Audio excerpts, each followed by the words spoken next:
You're listening to NGSC Sports Radio. Hear us live on ngscsports.com, where you can get awesome analysis for all things sport. Or check out our podcasts on iHeartRadio, Spreaker, iTunes, TuneIn, and much more. For our latest videos, head to NGSC Sports YouTube channel. Follow us on Twitter at NGSC Sports and like us on Facebook. NGSC Sports. We never stop.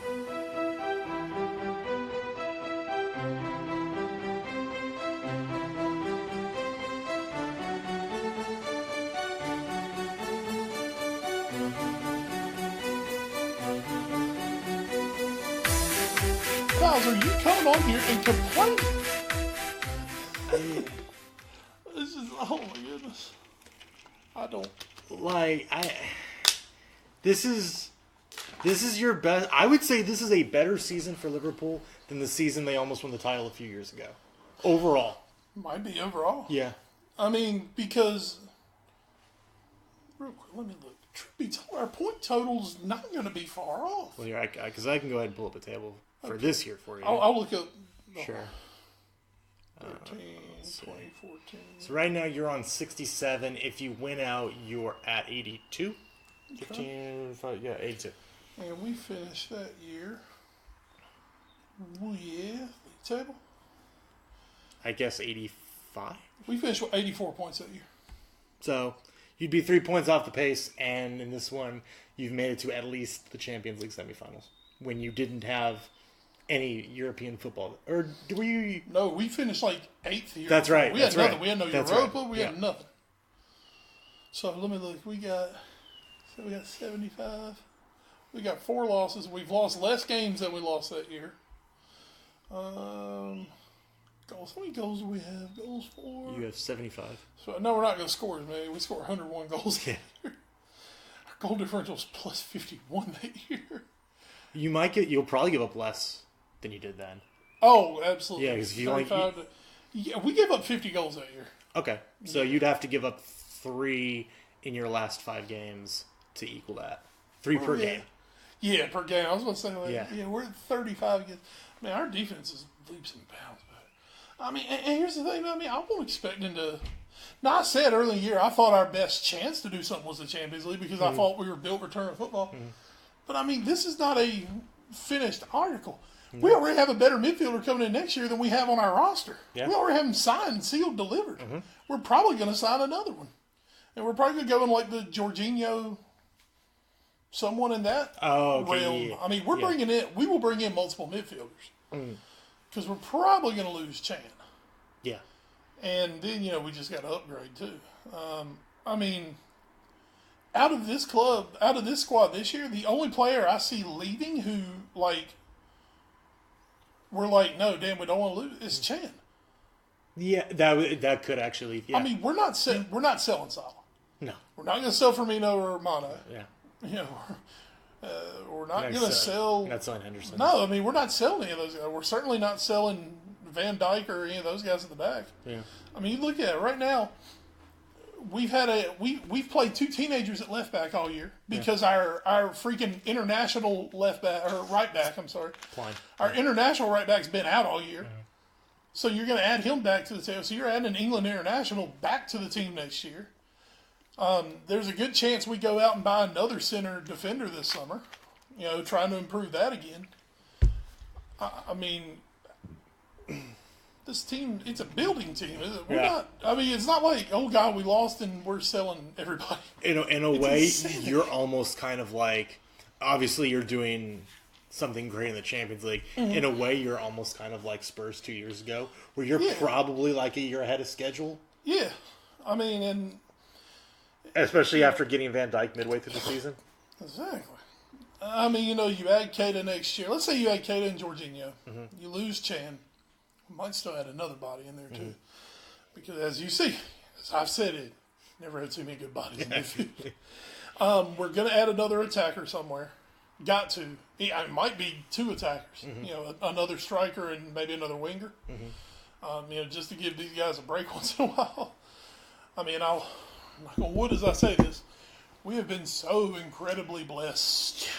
Basically playing with 3 attackers this year. that none of them have missed significant time. Have they missed any time except for Sané's red card?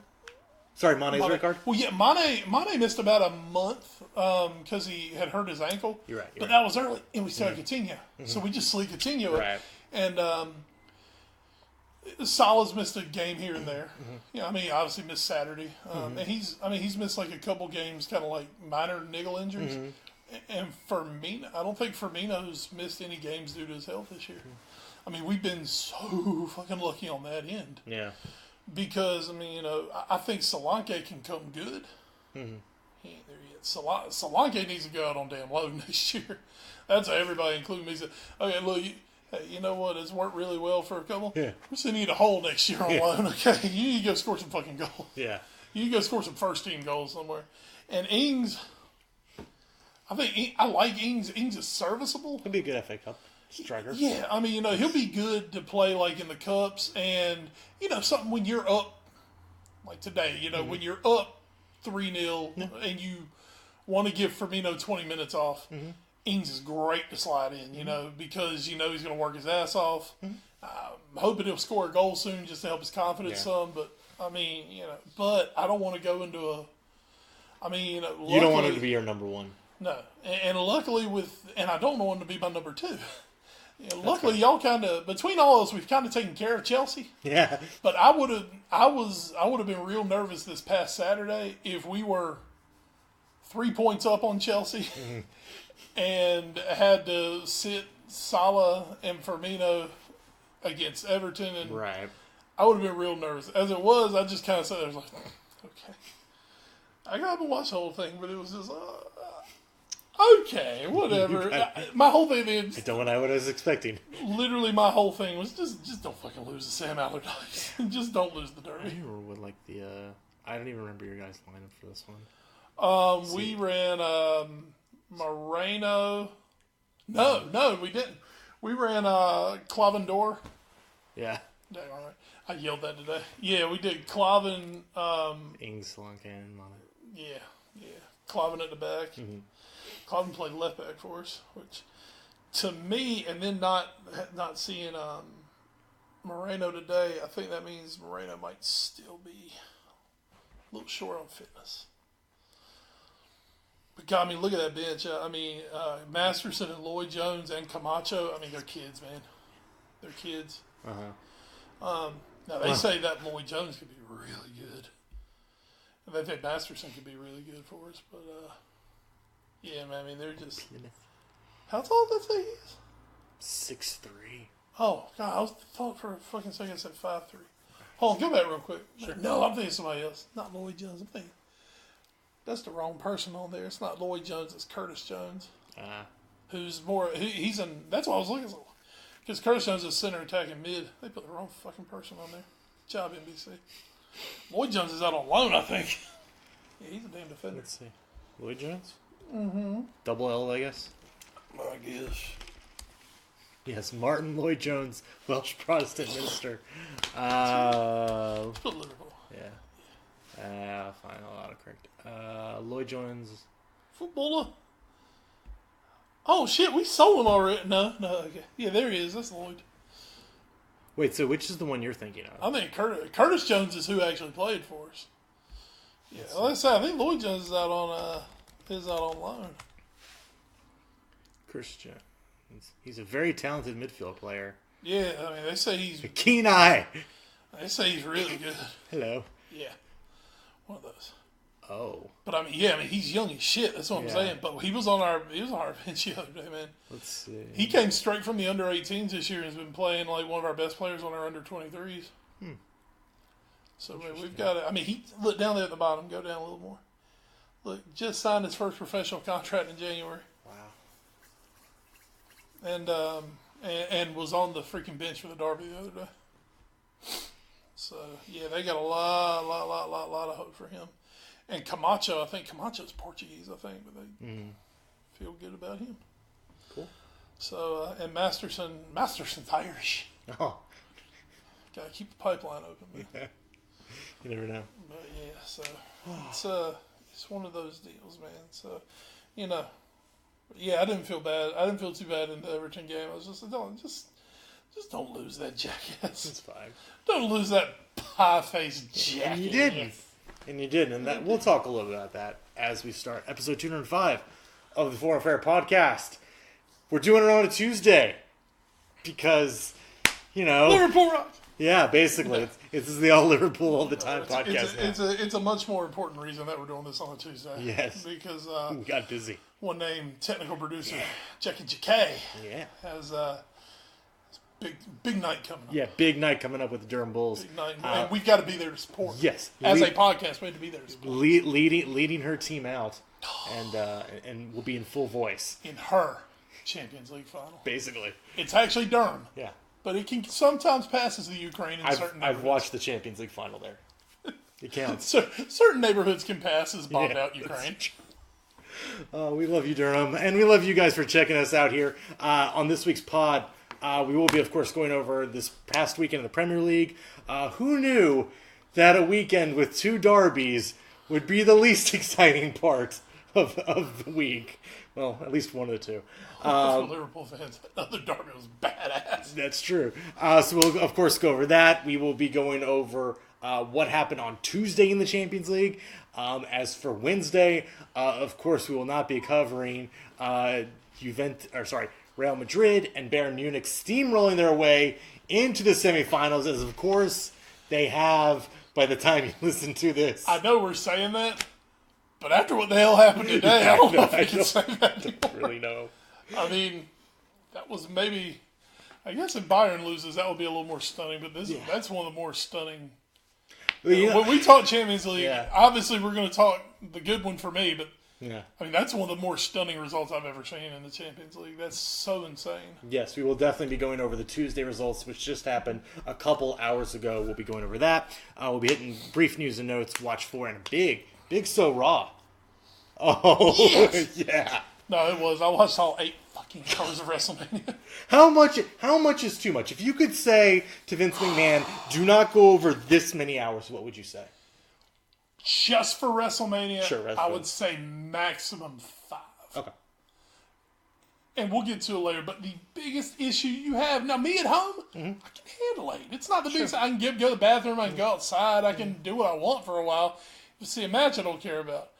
For those people sitting in the dome, shit started at 4 o'clock. Eastern time started at 4 o'clock, and the last match ended at 12:06. I mean, just for me, because we just talked about Durham. And the last 2-3 hours, the crowd was dead. Oh, that's what I heard. They were dead. And the amazing thing is, like, I've been to the ACC baseball tournament in Durham, and I'll get there at 11 o'clock, and I will be watching baseball until 11 o'clock at night. But by, like, hour 5 or 6, I'm like, let's go grab lunch somewhere else and watch something else, and then we can come back. Yeah. And we'll watch it again, and it'll be great. But, like, you can't do it the entire day without watching something else. And when you turn around and you just look at that whole WrestleMania weekend, now this is the first year for a few years I didn't watch the Hall of Fame. Nothing against it, just wasn't anybody I was totally stoked about this year. I think I said that last week or so. But you watch, that was 3 hours on Friday night. I watched TakeOver on Saturday night, which was badass as hell. That was 2.5 hours. So, I mean, that's... If I watch everything, that's already 5 hours of wrestling I watched. And then you want me to turn around and watch 8 hours of WrestleMania, 3 hours of Raw on Monday night, which I sat through. And tonight, when I end up getting home, I'll turn on SmackDown and go back to the beginning because I got to see what happens on SmackDown. But, I mean, I just think, when you throw 8 hours in there, that's insane. That's asking a lot. That's excellent. And I understand they pack in lots. The thing is, man, it was really, to me, it was a really good show. I mean, it was an A-grade show. The matches were good. There weren't really any snooze fest. I mean, there were some I didn't pay nearly as much attention to, but I mean, everything was good to me. And unlike a lot of people there and some people, I liked the main event. A lot of people didn't like it literally because it was Roman and Brock, and people just don't like Roman and Brock. Which you didn't love going into it. No, I didn't love, but I knew it was going to be brutal. And when nearly all the way through it, Roman's wearing like a 1980s Dusty Rhodes crimson mask because his entire face got busted open, I was like, oh shit! I mean, I can't tell you how many times I was like, oh shit! That's good. That's good. That's what you want from your main event. Well, and from those two, that's what I want. Right. If it had been Styles Nakamura, it would have been a different main event for me. Sure. Because those two aren't trying to bust each other's face open. But Reigns, Lesnar, man, I love seeing blood because that's what those two are. They're blood and guts fighters. So. There you go. We'll talk more about that. Yeah, we'll talk about that later. Yeah. Speaking of blood and guts, let's get to the Champions League. Speaking of blood and guts. I thought we were going to go to Merseyside Derby. Yeah, we might as well. First, of course, as we start every week, we start with the matches we're not really going to talk about much. Leicester, a bit of a shock drop against Newcastle. 2-1 the Magpies? Who beat them? Newcastle? Newcastle. Yeah, the Magpies. Yeah, Magpies. With the win at the KP Stadium. Toon Army. John Joe Shelby with the goal in the 18th minute. Voldemort rules once again. Jose Perez added a second in the 75th. Jamie Vardy did not have an entire party. He could only pull one back in the 83rd. Little mini party. Little poppers. But he can only get one back as Leicester drops points. And Newcastle might be safe now. Yeah, and for Leicester, who really it doesn't really matter for Leicester, but for Newcastle, that was big, man. Those 3 points could definitely help them achieve next season in the Premier League. Yeah, it looks like they may have wrapped up. They're at that magical 38 number of points where you think they're good. So we'll see if that pans out. Two teams that are already pretty set for next season, Watford and Burnley. Burnley gets a 2-1 win on the road. They had to come from behind to do it with goals from Sam Vokes and Jack Cork, just 3 minutes apart with 20 minutes to play. Big win on the road for Burnley. They've had quietly a very good season, and just a quick peek at the table, they're only 5 points back of Arsenal. But it doesn't matter because Arsenal's running the table. That's true. Yeah, of so course. Burnley, you're finishing 7. My apologies. Well, who knows how Chelsea will fall. We'll get to that. Fingers crossed. Brighton and Hove Albion 1, Huddersfield 1. A Lossi on goal in the 20th minute was immediately canceled right back out by a Money goal in the 32nd minute as Brighton and Huddersfield, and you mentioned this kind of last week, Wes. For those guys, man. That's a point for each, and those are two promoted teams from this season who are probably going to be staying up. So Newcastle getting those three the same, man. It's the promoted teams, I think, have just been fantastic this year. Really, really good to see the potential, all three of them to stay up. Tottenham 2, Stoke 1. Tottenham with a bit of a more nervy match than they've had in the past at the Bet365, but they still get the win. Christian Eriksen with a brace asterisk. At this moment, he has a brace. Yes. We are. My God, if Harry Kane has his... Yes. I swear on my daughter's life. As Roger Bennett said, well, that should make him English Father of the Year. I don't know why this still says Eriksen. I think he and Davo were joking. Said, so what's more important to you, the life of your daughter, or a golden boot? Come on, Harry. I mean, come on, Harry. And then he ain't catching Salah anyway. That's true. Chris, that's what we said about Lukaku. And Salah's not Lukaku though. Eriksen though with the brace as of now. Great goals. The second one, which is come off a free kick, an Eriksen specialty. He has really rounded into form here towards the end of the season. Barcelona's Christian Eriksen. Right. It's fine. Couldn't help it. Of course. Also, Bournemouth 2, Crystal Palace 2. Palace finally get a point to stop their losing skid, but still could have had more at the Vitality. Milijovic and Zaha with goals for Palace.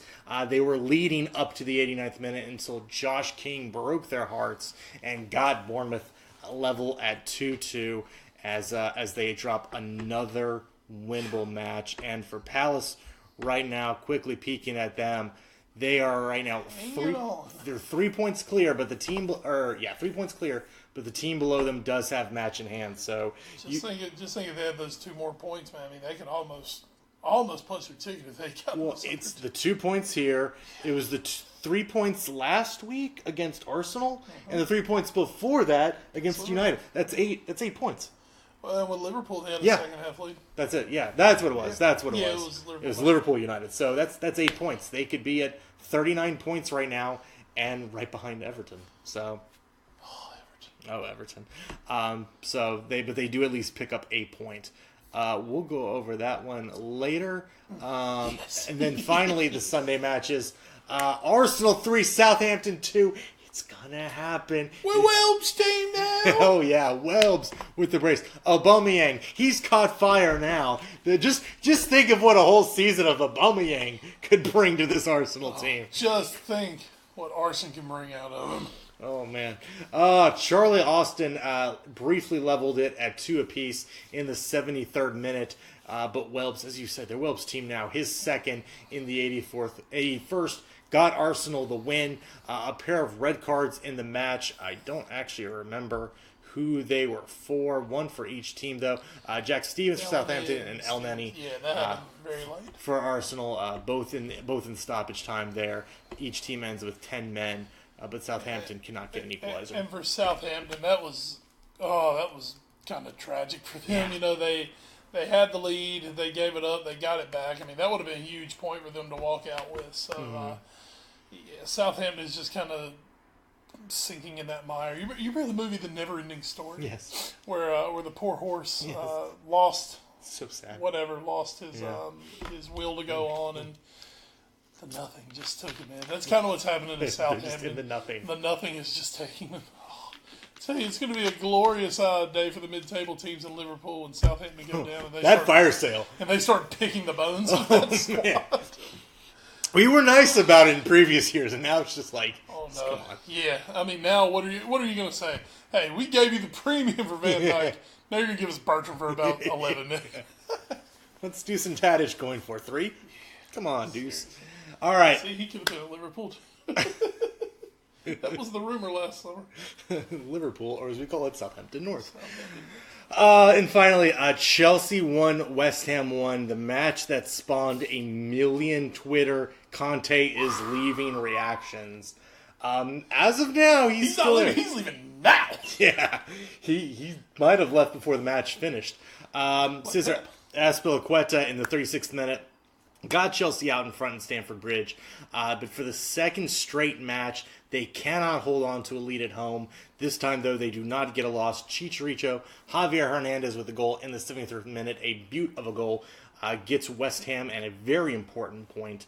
And Wes, this is a brutal game for Chelsea. They lose to Spurs at home for the first time in 28 years. They draw to West Ham.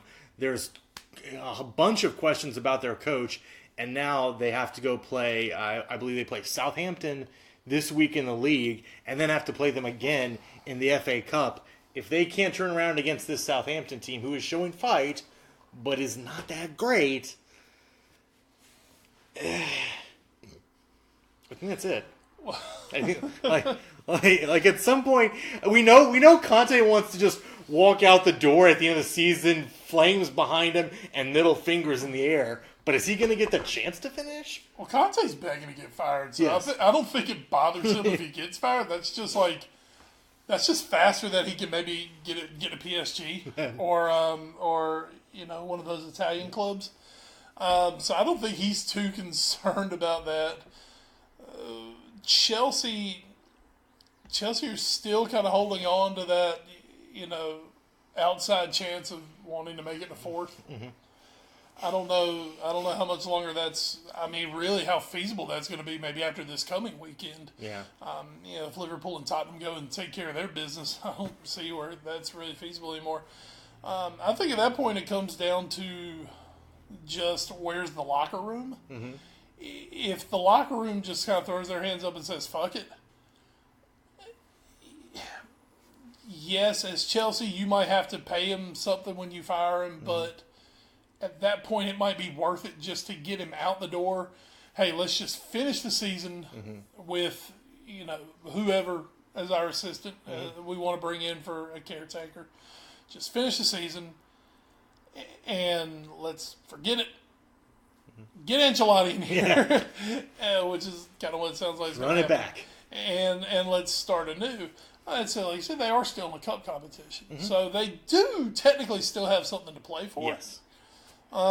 Against a team they should beat. Absolutely. A team that they absolutely should beat, which would put them into the finals. Yes.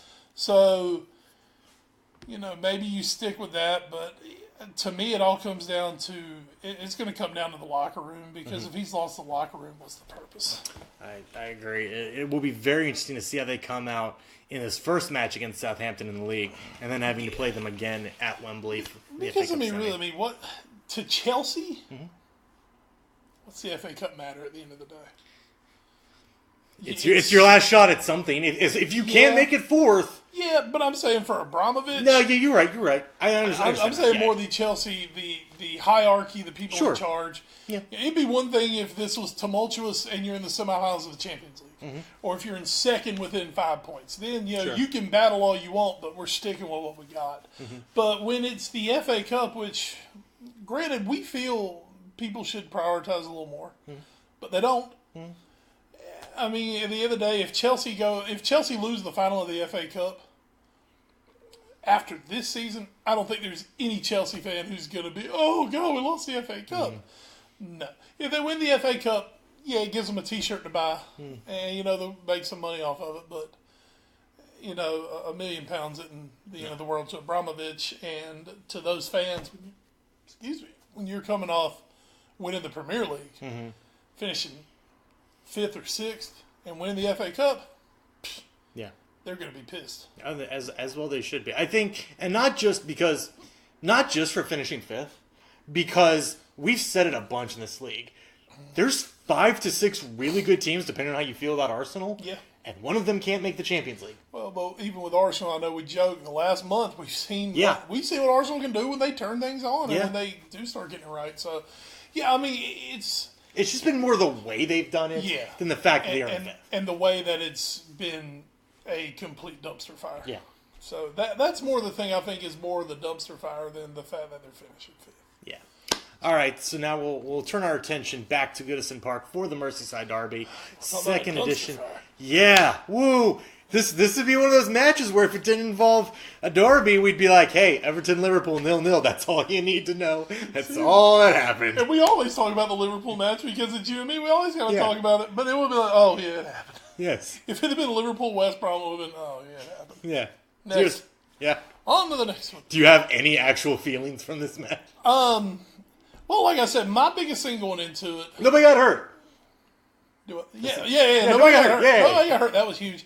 And 2, the fact that we are Big Brother. Yeah. And we have our foot firmly upon the throat of Everton. You don't want to let them up. Of course. Everton have now gone 17 derbies without a victory, which is just magical. What's their best moment in those last 17? The last minute Jagielka equalizer?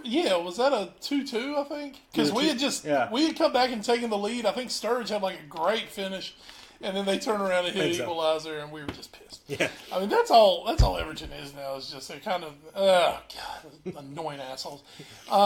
But you didn't want to lose because you have this long streak going, and that just does nothing but bog them down even more. And then on top of it, it's Sam Allardyce. Sam Allardyce, at the few times in his career when he's been able to beat Liverpool, he's such a smug prick about it. When he beats anybody. God, he's such a smug prick. That fat, pie-eating face, and you just want to punch him in those big-ass jowls. Dynamite objective analysis So surely we didn't want to lose to Sam Allardyce. And then on top of that, just to throw that little cherry on top, Wayne Rooney saying, I came back here to win derbies. He came at Everton to beat Liverpool in the derby. Huh. It's still yet to do. Wow. And of course, the only person we hate more than Sam is Wayne Rooney.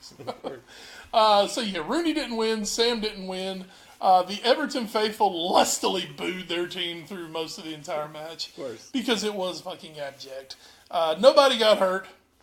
And as we saw today in the Champions League, whatever we did it right. There you go. So, it's all that matters. Great success, said my friend Borat. Oh, well, some other very weird languages, of course, from that part of the world were in full display at Manchester City at the Etihad. This was a fucking derby. Or as Fox Sports called it today in their Champions League broadcast, the City of Manchester Stadium. Which I don't... Or as we like to call, as Liverpool fans, the Etihad. Yeah. Which is what it looked like by about the 80th minute. Which match? A lot of fans today. I spoke to one of my red brethren as we were watching the match. I said, man, it's crazy how they all change into those shirts that are the same color as the seats. Weird. Crazy. Weird how that happens. For this, we're going to get to the Champions League later. Yeah. First, Manchester Derby at the Etihad. Chance for Manchester City to clinch the Premier League, like in match day 33 against their hated rivals. Yeah, that's their bitter rival. Yeah. So they go up 2-0. Kompany, because of course the script that was written, Kompany, the captain, coming in with the header, makes them up 1-0 in the 25th. Then Gundogan comes in 6 minutes later, 2-0, buries it, game over. Go into the half, done, start engraving the trophy, everything's fine. It should have been game over. Should have been. We'll get that in a minute. You're right. And I will say this. We talked about last week, and I don't think it actually made it on air. But there's 3 teams I've always felt this season that can actually counter City. Mm-hmm. And it's Liverpool, and we've seen that now for the last couple weeks. We've seen that 3 times. Yes. 3 times. Yeah. Even though the result was lopsided last time, and they are playing again this weekend, I think Spurs can do it for a lot of the same reasons Liverpool can. Mm-hmm.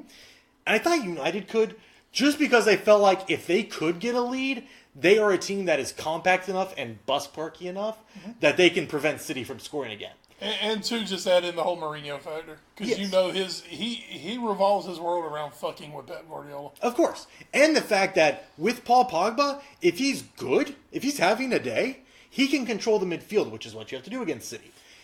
This isn't how I expected it to happen, but it is. As Pogba, with 2 goals in 2 minutes, in the 53rd and 55th minutes, all of a sudden, level at 2, and then Chris Smalling, in almost the exact same spot that Vincent Kompany scored the opener, wins it for United in the 69th minute. City falls silent. They do not clinch. They cannot clinch it this coming weekend unless they both beat Tottenham and United loses to Watford. That's the only way they can clinch. So you're going to have to put it on hold for at least another week. And, this is City's no good, bad, horrible week just rearing its ugly head right in the middle of 2 bad games against Liverpool. This happens. And, we talked a little bit last week, Wes, and then I'll let you talk about how will we remember this City team, especially if they don't win the Champions League. Because last week, it was likely, but not cemented that they were out. And it was like, how are they going to... They do the domestic double. They're going to probably, maybe now, set a record for Premier League points in a season. But at the end of the day, how will we remember them? And you said we'll remember them for how beautifully they played football at a lot of times this year. And now all of a sudden they've lost... This is the second of 3 straight losses. They collapse at the end. A lot of the City from last year, 2 years ago starts creeping in.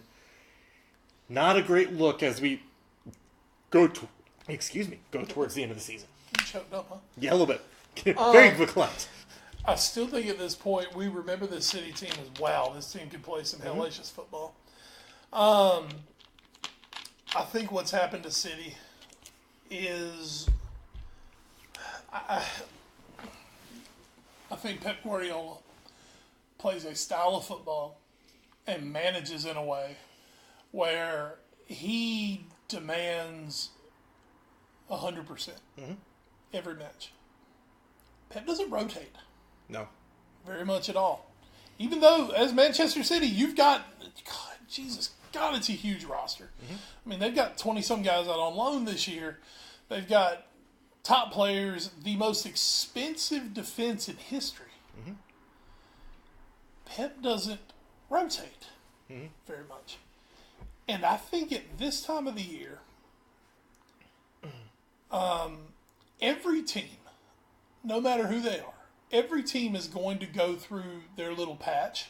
Sure. Where the results aren't going to go your way. Guys are maybe a little tired. You just need to do something to freshen it up. Unfortunately for City, unfortunately for Pep, the way he has managed this team, Pep has tried to run a sprint through a marathon. And here you are, beginning of April, and suddenly City just look I mean, they look gassed over the last week. 2 matches with Liverpool, a match with United. Especially And by the way, those teams will gas you. Yeah, and that's the thing. And not even just that. Both second halves. Yeah. They've looked really bad. And we'll get into that, especially with the Champions League one today. But, and I know, folks, I always go back to Liverpool. We talked about it earlier this year. Everybody wanted to know, Klopp, why are you rotating in December? What the fuck are you doing? Oh, my God, I can't believe we just drew Everton again. What the hell are you doing? Klopp knew what he was doing. Klopp has always said, I want my team to peak in the spring. Yeah. I don't want my team to peak in September and October. I want to peak in the spring and have a strong run in. And you look at just two teams that people say, and they are very similar, but are coached differently. And right now, who's got a spring in their step going forward? And actually has worse injury problems. Yeah. I mean, really, Liverpool are a team right now that don't have much depth. You look at our bench today, there was nowhere to go. If we were in trouble, we were screwed. Pep has all these players, and I think he's worn this team out. Now, will you say it was successful with the sprint? They got a huge lead in the league. They're going to win the league. So, okay. They out-sprinted everyone in the league. You did. You know, they're the one, they got the huge lead, and now they're kind of cruising in. But they don't have that extra little something to get them over the hump right now. That's why they're out of the Champions League. That's why they couldn't beat United. And that's why they're probably going to have a tough time with Spurs coming up this weekend. I think this team right now, they are gassed. They are mentally in a tough spot right now because this is a team hadn't lost all year hardly. Lost one match to Liverpool in January. Lost in the FA Cup. Who gives a shit about the FA Cup? And now, in the span of 7 days, have lost 3 matches and truly gotten their asses beaten. And in the second half of all 3 of them, got their asses beat. In this one, I tell you, it's crazy what happens when Paul Pogba's allowed to go forward a little bit. Huh? Yeah, He's a pretty good player. I think he's still a complete douchebag, prima donna. But the son of a bitch is good. There was a reason he was a world record fee when it happened. Once again, though, I think Mourinho is more willing. Mourinho's more willing to go for things personally against Guardiola because those two. I mean, folks, this was going back a long time. This is a decade-long rivalry between these two. They hate more than anything in the world losing to each other. City's going to win the league. United's, I guess, still in the FA Cup, but United aren't going to win the Champions League. They're not going to win the league. For Mourinho, this was a huge one for him because this was his last chance to kind of throw it in somebody's face this year. Other than, of course, if they win the FA Cup. Sure. Personally, I think him beating Pep like this was bigger for him than winning the FA Cup. I agree. Personally.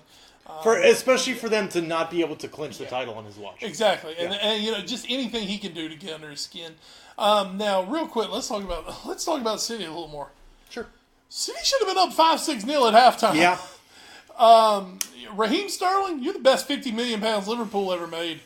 Now, I don't give a shit how many goals he's got this year. Yeah. He doesn't get them when it matters. And he had 3 wide open opportunities in the first half that he completely shit the bed on. Let's see. Any one of them could have put it away. 15 goals, 16 goals. Scored. He's 16 goals. This is just Premier League. Okay. 16 goals scored against Everton, Leicester, Watford, and Newcastle. That's this year. That's this year in this calendar year. 1, 2, 3, 4, 5, 6, 7, 8, 9. He's been in 9 matches. He scored 3 goals. So that means before the turn of the calendar, he had 13 goals. Yeah. Well, he got off to that hot start. And, not to say he can't score every game. He had 2 against Tottenham. But, he got off to that really rocking start. But Raheem Sterling, to me, is a guy who, and I'm not saying this any revisionist history by any means, I would personally, if he had never left, I'd love to have Raheem Sterling on our side. Sure. I think he'd be a great player. I think even under Klopp, I think he'd have taken another step forward. Raheem Sterling is a guy who I think pressure gets to him. I think the big moment gets to him because this is a guy who nearly, soils himself when he has to come at Anfield. Yep. They're at a point they can't play him at Anfield. Because, didn't play in the Champions League at Anfield. When he played back in January, he couldn't control a ball. He couldn't make a pass. When he's in a high pressure situation, I'm not putting a cent on Raheem Sterling. As I say, he should have had a first half brace at the least, and that match should have been done and dusted at halftime. City left themselves way too many missed chances. And then the second half, they just got steamrolled by United. Yeah, and if we're just going to go on Sterling for a second, against the top 6 clubs this year, he has only scored in one of those matches. That was the December 16th match against Tottenham, where he scored twice. Yeah. That is the only top 6 club he scored against. Yeah. And, and there were other opportunities. City just had so many first half chances. And I know we talk all the time and we joke about the goals you should have scored. How many would Liverpool have had today? But that was a glaring issue for City. Is what happened in that match. So, I just think that's some of the mindset for City. Like I couldn't understand. By the time they finally put Sergio Aguero on against Liverpool today. Yeah, today. Yeah. At that point, I'm like, usually I'd be scared now. Who cares? Go score you a couple goals. It doesn't matter to me. Sure. But this is a City team that, as we said earlier, I know we've kind of gone on in different spots. This is a team that you're going to have the lull somewhere in the season. Unfortunately for them, it has come at the absolute worst moment possible. And not only, but again, if they do lose to Spurs, and this is gonna lead us into our weekend preview. If they do lose to Spurs, then in the span of basically 2 weeks, they will have played the 3 Premier League teams that counter them 4 times, and they could lose all 4 games. And that's just a rough break on the scheduling. And don't forget, that's with the, as I love to keep putting out, the most expensive defense ever. Simple. They didn't spend that much this year. What are you talking about? Just on left backs. Yeah. So as we mentioned, we go into this weekend's worth of matches. We start at 7:30 a.m. We talked about Southampton-Chelsea. That is a big one to start off your Saturday. That is at the St. Mary's, so Southampton does have a chance to pick up a home win. We know how tough Premier League road points are, so Chelsea's going to have their hands full with a desperate Saints team. At 10 a.m., you get Crystal Palace, Brighton and Hove, Burnley, Leicester, Huddersfield, Watford, Swansea, Everton, and at 12:30, you get Liverpool, Bournemouth. Always an exciting match. Thank God it's at 12:30. I let it get up early. Oh, wait, never mind. Shit, I got to work on Saturday. Oh, that's great. I can watch it at work on Saturday. There you go. Saturday. Yay! It's Saturday. I can watch it at work. And then at 2:45, bonus afternoon/evening football for you. Tottenham versus Manchester City at Wembley. We'll see if Tottenham can keep City at bay for one more time. My work partner's going to be so excited to watch a full day of soccer. So great. All day. All day. Yeah, literally, it will be. I go in at 11. Oh. Yeah. 11 to 7. On Sunday at 8:30 a.m., you get Newcastle versus Arsenal. Sorry, Newcastle. Tough. Yeah. You're running into the buzzsaw. And at 11 a.m., you get Manchester United hosting West Brom. Will Pardew dance all over United or not? Pardew got fired, remember? Pardew's gone. Doesn't matter. He'll be dancing in the stands. Whoever's there. Pardew's dead. And then on Monday, Monday Night Football on NBC Sports, 3 p.m., West Ham versus Stoke. I'm off next Monday. Not going to watch that. I mean, it is a big match as we look at the table here. Again, City 13 points up on United to clinch the title this week. They will need to beat Spurs and then have United lose to West Brom. That is the only way they can clinch. Don't think it's happening this weekend. There you go. Liverpool are 4 points back of United and are level on points with Spurs in third place. Spurs do have match in hand. Chelsea right now 10 points back of Tottenham for fourth place. And as you said earlier, Wes, that dream of finishing top 4 is very rapidly flying away for Chelsea. And, of course, they do have match in hand on Liverpool. So let's just say still 7 back of Liverpool with Liverpool with 5 matches left. Yeah, well, they do have actually a head-to-head with Chelsea Yes. still to come, so That could be big. I'm hoping by that point, by the time we get there, I'm hoping that doesn't matter. I believe that is the next to last match. No, that's our penultimate. That's match. your penultimate. Right, it's our It's penultimate. not theirs. Right. Because they will have to make up an FA Cup match in the middle week before the final game. So it will be, yes, your next to last one. Arsenal 3 points back of Chelsea right now, and then Burnley 5 points back. But as we said, it doesn't matter because Arsenal's running the table. Arsenal are coming. The goodness are coming. Oh, man. And then at the bottom of your heart, Extinction. the relegation zone. Crystal Palace right now are in 17th place with 31 points, and 18th is Southampton with 28. 19th is Stoke with 27. West Brom still 10 points adrift with only 5 matches to play. Stoke and Southampton still a prayer, but That's about it. If they're Catholic, those candles are fading fast. Yeah, and Southampton needs to beat Chelsea this week. Yeah. Yes, they do. So that is our Premier League wrap up. Now let's head to the Champions League, and again,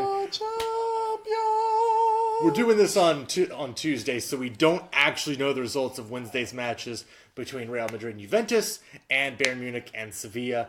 Of course, Bayern Munich is taking a 2-1 lead back to the Allianz. And Real I'll Madrid just throw this out there. Sure. You could do this if you wanted. Sure. Tomorrow night after your Champions League final. Yes. You could hop on and do a little 5-minute pop. We could just pop it in right about here if you wanted to. Maybe. I'll think about it. Okay. I will think about it. Folks, you might get a little feel. wrap up of those games here in a few minutes. We'll see how I feel when we get back from our Champions League final tomorrow night. But that's okay because we actually do have really big matches to talk about. Jesus. Where do you want to start? Which one do you want to start with? I mean, let's go ahead and start in England. Okay. Just because that was to us that was the big one, and then we'll kind of get to the shocker after that. We will start in the motherland, Still can't believe that. where Liverpool took a 3-0 lead to the Etihad, and within 90 seconds, we're already starting to quiver a little bit. Just a little bit of nerves started running through. You were at the London Bridge pub in beautiful downtown Raleigh, North Carolina. I was. What was the mood when Gabriel Jesus scored in the second minute? Well, first we were all pissed off because it should have been a damn foul on Sterling. Should have never happened. Of course it had to be Sterling. Well, Sterling kind of rode Virgil van Dijk and rode him out of bounds and then just fucking hip checked him. Yeah. And so now there's no call. Errant pass gets in the midfield, and City with a real quick 1-2. They finish with Jesus. I think we're all just sitting there going, "You gotta be kidding me!" This is No how damn, it starts. no damn way is this happening today. Because, like I told you last week, the only way City gets back in this match, they got to score early. Yeah. 2 fucking minutes Yeah. in, Jesus Christ, they scored. And they look so good doing it. They did. First half completely belonged to City. 70+% possession. Pep, I thought did a good job of overloading the midfield. Liverpool playing without Jordan Henderson, without Emery Chen, who's out for the season. Jesus Christ. They overloaded Liverpool. What I was missing big from Liverpool in the first half, I didn't mind the possession that much because you knew City was going to have possession. You knew City was going to come. And Liverpool are so dangerous on the break. What they were missing was the middle of the park, being able to take that pass, turn, and make that next pass. They didn't have that link up to the front three. You saw especially Firmino and Mane were dropping back really deep. Yeah. And they were doing it. They were doing it because, really, for Liverpool, the biggest priority in this match was give up three. defend. Yeah. Don't give up goals. Yeah. Find a way to just chip it, do whatever you have to do. And after that opening goal, I'd say I've got to give all the credit in the world to Liverpool for that first half. Because, yes, they were on their back heels. They were under constant pressure. But City, okay, I want to say for the most part, City weren't getting close. There were moments you were like, shit, and they kick it away. But other than really Silva hitting the post, the offside call, which, if you listen to some, it was offside. If you listen to others, it wasn't offside. Apparently, it has something to do with Milner hitting the ball. Yeah. If Milner His hit the ball, intentions, yeah. if Milner hit the ball, then it's offside. If the keeper hit the ball, he would have been onside. Yeah. And I really couldn't tell. I don't know. I don't know, folks. So I'm not even gonna. I'm just gonna take the fact that when that ball went in the back of the goal, I somewhat shrieked.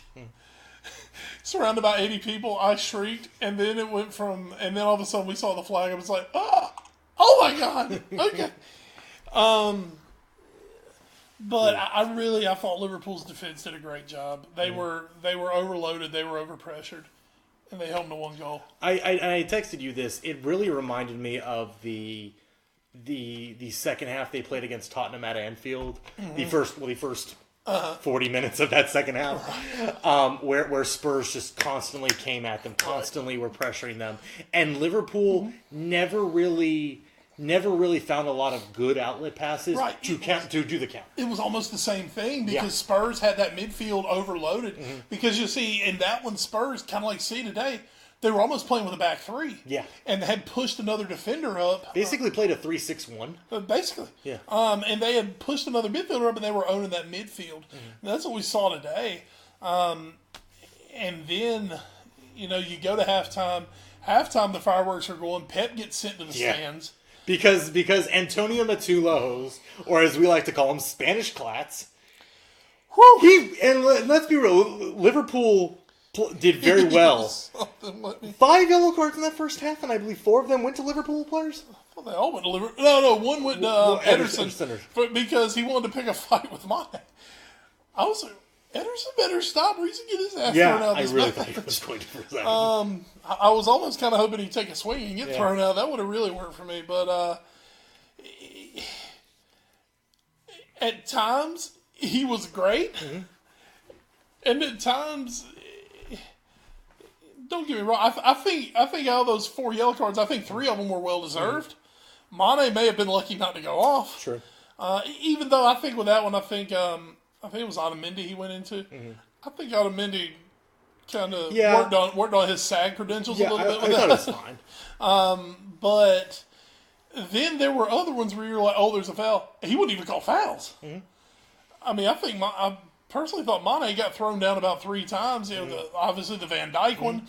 Well, I also think times he just wouldn't call anything. I also thought it was very weird when Robertson was on Sterling in the box and brought him down, or he either brought him down or Sterling fell on his own in its simulation. And the fact that neither one was called was kind of bizarre to me. I personally, coming from my end, I thought it was simulation, and that's kind of what I thought too. Yeah, but I thought something should have been called there. Like he goes down, it's either a penalty, or you don't think he was brought down because of Robertson. Right. Then it's a dive and it's simulation. Well, and then later when Van Dijk got his yellow card, that one was really weird. And I didn't talk about that because that was the second half. That one, then that was the second half. But since we're talking about the referee right now, sure. Sterling goes down. Okay, there's a play for the ball. Sterling goes down, and I thought Sterling, innocently enough, kind of rolled. It's just where he ended up, but he ended up on Van Dijk's back. Well, then he just kind of laid there. Van Dijk's trying to get up, so all he does is kind of get up and get off me. I'm getting up. Yeah. And gets a yellow card for. Now, I could have understood if you went back, maybe gave him a foul on it. But the only reason it looks like a yellow card is because Van Dijk's 6'4" and Sterling went flying. But all he was trying to do was get up. Yeah, that was bizarre. He didn't take him down. He didn't do anything that really affected the play at the moment. I mean, the ball's already going the other way, 30 yards out of the field.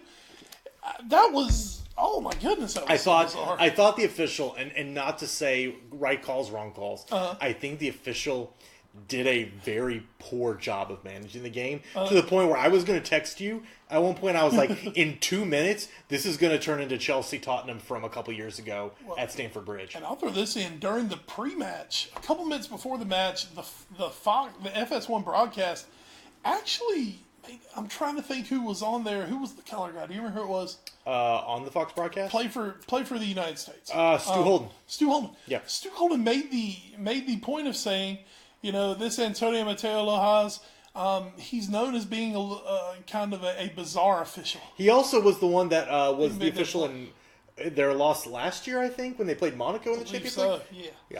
But they made the point of saying, he's known for some bizarre moments. Yeah. There were some, and also they made the point during the match of saying, this crew is on the short list for the World Cup. So, but anyway, that first half, everything culminated with Pep going berserk at halftime over the non-goal. Which, for me, I can understand where it's coming from. That was fine. I mean, it's one of those. I still don't know. I still don't know if he was onside or not. Yeah. But I think Pep in that moment, Yeah. as much as we don't like him, at all. he was very justified in going insane. But that said, you can be justified all you want.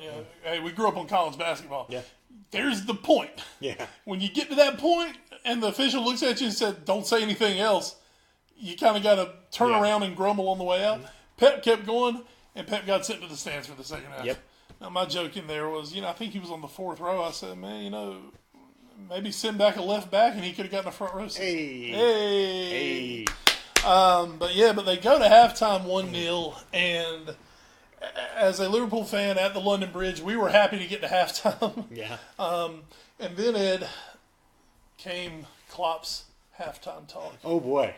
Where Klopp uttered the word. Now, remember, this is a Liverpool team that was, beaten to the ball in the first half, midfield overrun.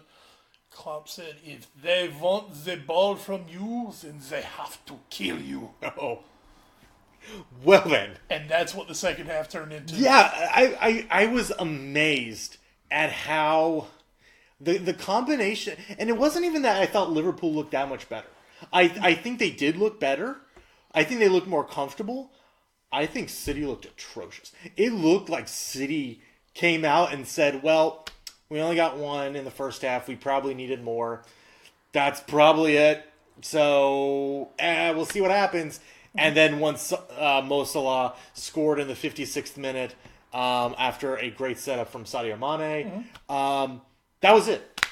The tension, at least, granted, I was not at London Bridge. I was sitting alone in my office. So there was a lot less tension in there already.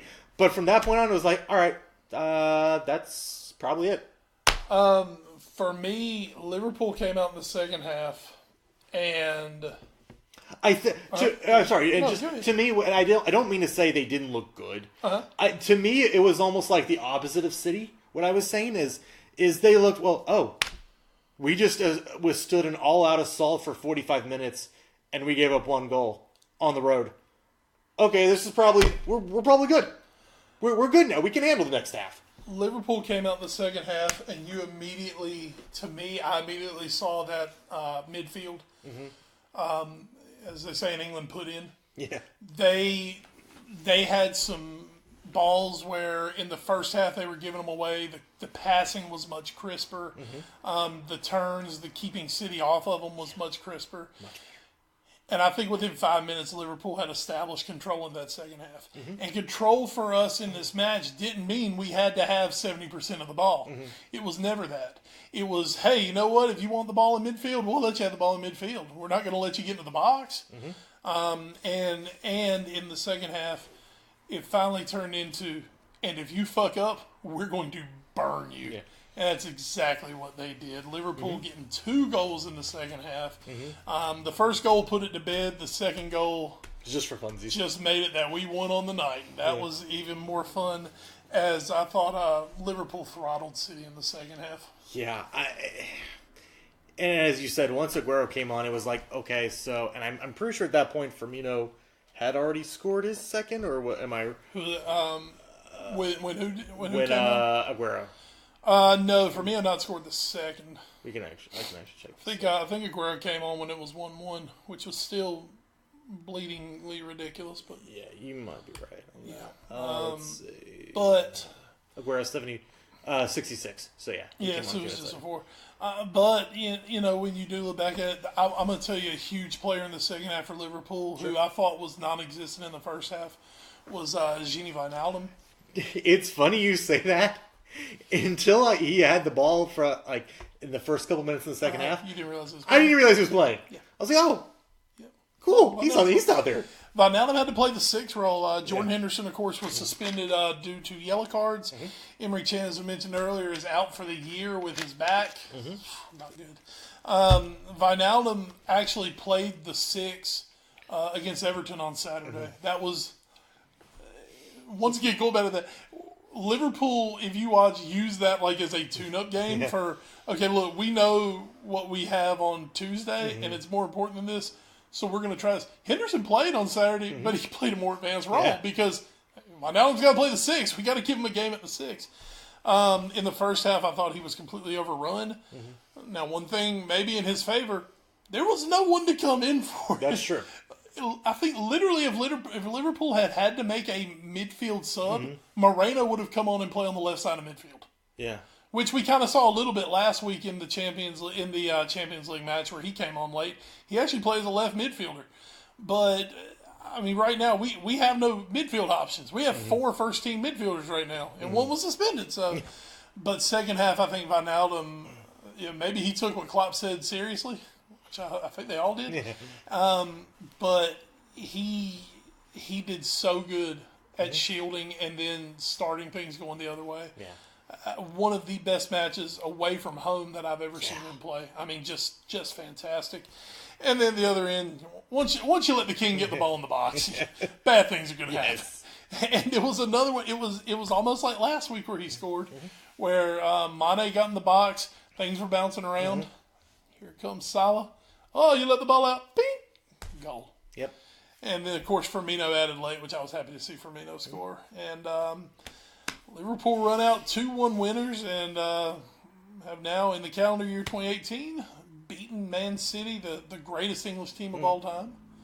The odds-on favorites a week ago to win the Champions League. They've beaten them 3 times. They've eliminated them from the Champions League. The aura of the great Pep invincibility is shot to shit. Yeah.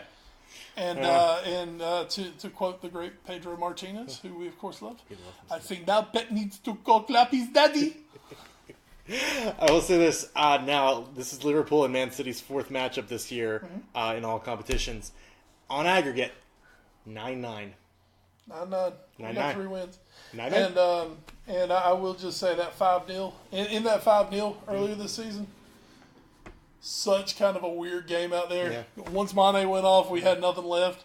Liverpool actually had chances before Mane went off. They could have had the lead. So, Batdyer could have gone. Yeah. But, I'll let them have their 9 goals. I'll let them have their 5-0 win. I'll take the 3 this year and knock them out of the Champions League. Just amazing performance from Liverpool over the 2 legs. And just another bitter disappointment for Manchester City. That really, the PSG of England. Well, kind of like someone said on the radio today. They said, well, the last guy who won the league went out in the quarterfinals of the Champions League. You fired him. Gonna fire Pep. Hey, don't worry though. City can go out and buy more players this summer. That'll fix everything. That'll fix everything. Buy more players. Right, New York Yankees. Right, Manchester City. Yeah. Right, United. Right, PSG. Shit, just buy more players. Well, that might be what Barcelona has to do now. Because now, I mean, we were so into our match. I'm gonna tell you, we were so into our match at the pub that when you texted me something, I was like, "Oh shit, I forgot they were playing." Yeah. Oh god. Yes. And then I kind of had my phone up because all the TVs were on. Usually, there's a couple TVs on the other match. All the TVs were on the Liverpool match today. And the next thing you know is I was sitting at a table with some people. I said, "Holy shit, it's 3-0." And they're like, "Wait, what?" I mean, we were blown out of the water at that point. That is, God. And for it to be nothing against them, for it to be Roma. Yeah. For what we're talking about is Roma 3, Barcelona 0 at the Stadio Olimpico. Barcelona had won the first leg 4-1, so Roma, in almost Manchester City fashion, needed to score a bunch of goals and not let Barcelona have anything. But because of that beautiful, beautiful away goal they got in the first leg from Edin Dzeko, they had a chance. You remember that little Edin Dzeko goal that didn't matter? Oh, it doesn't matter. Yeah. Remember that little goal that didn't matter? 80th minute, you're already down 3-0, lost 4-1. Yeah, no big deal. Well, Edin Dzeko got things started off just like City did with a goal in the 6th minute. And you're thinking, okay, Maybe it's happening. Goes to halftime. They only got the one. Unlike City, they kept the pressure on. Then Daniel DeRossi, penalty in the 58th minute. And then in the 82nd minute, the match tie winner from Costas Manolis. Place goes insane. On a header from a corner? Set pieces, man. Set pieces. Roma gets the 3-0 win. Barcelona nearly wins it late on an Ousmane Dembele kind of goal with the keeper pulled out for Roma. Nearly puts it in from about 40 yards out. Doesn't get the wonder goal. And Barcelona, the runaway favorites now in the Liga, one of my teams that I thought 3 teams that can win the Champions League are Barcelona, Real, and Bayern. And Roma knocks them out in the quarterfinals. Roma, who had to come back in the round of 16 to beat Shakhtar. Yeah. I mean, Roma, hey, don't forget, Roma was a team everybody wanted to play in this round. It's true. Barca had the little walk. It was going to be nothing for Barca here. And for Barcelona, that strike trio of Suarez, Messi, and Dembele unable to score. And I mean, Barcelona, kind of like we said, everybody said about Liverpool, oh, they got a goal in them. I mean, God, you figure you got Messi, you always got a goal in you. Just incredible. Alisson, who, maybe pushing that price tag even higher as he goes. He had some great moments. But it's fine because Liverpool doesn't need him anymore. I had this discussion today, so don't even try to joke on me. We might not need him anymore. Talk to me in a month and I'll decide if we need Alisson. But just, I mean, the shock of shocks. Yeah. It'd be one thing. Here, let's say this. If Juventus did this tomorrow to Madrid, I think, oh my God, Real lost. Well, yeah, it is Juventus. Yeah. And I don't think anybody would have really, it would have been very surprising, but not the shock of shocks. For Roma somehow being in the capital, they're almost forgotten a lot of times when people talk about Italian football. They're in the Final Four. And what makes it even more heartwarming to me is that the 2 teams that are so stamped by the god of football, Pep Guardiola himself, both go out to 2 teams who a week ago had, quote, no chance of winning. So does that mean Bayern Munich losing tomorrow? Better not play Liverpool. Make it 3-3?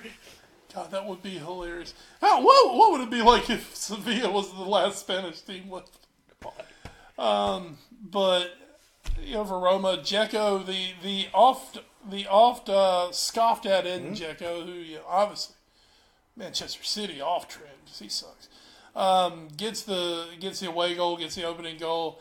De Rossi getting some sweet redemption for the own goal in the first match, and then Manolis on the set piece. De Rossi, I've heard for years De Rossi's been the guy who is like the Steven Gerrard of Italy, a guy who just a generational player for a club. Could have left multiple times, gone different places, but that's his club. That's where he grew up. That's who he loves. De Rossi's kind of at that point where Stevie G was a few years ago. He's laid on. He's not the player he was 5 years ago. Certainly not 10 years ago. But for me, I'm a big Daniel De Rossi fan. To see him come through, get that penalty, I mean, it felt good. And now, I said a week ago, the 2 teams who were the 2 odds-on favorites to win the Champions League have crashed, burned, and now you've got Liverpool and Roma going through to the semifinals, where there will still be at least one blue blood definitely remaining, because either Madrid or Juventus are coming out, and most likely Bayern. So, I guess, and this is on assumption, folks. If something crazy happens, Ed will pop. Yes. There you go. If you don't hear me, that means Bayern and Real won. If Bayern and Real hold on and there's nothing crazy happens, Ed's not going to pop. Yeah. If something crazy goes down, if Sevilla or Juventus overturn this, then Ed will do something. Yes. I guarantee you will get 5 to 10 minutes of it.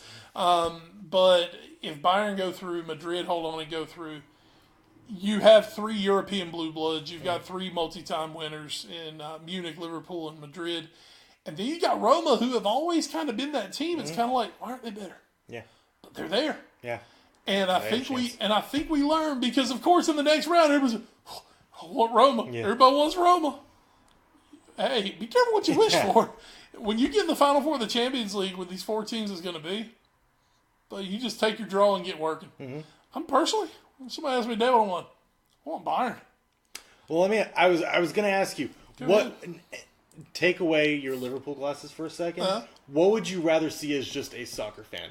Would you rather see the semifinals be Bayern Real, assuming they both win, and then Roma Liverpool, so you have that clash over 2 legs, and then the final is what the final is?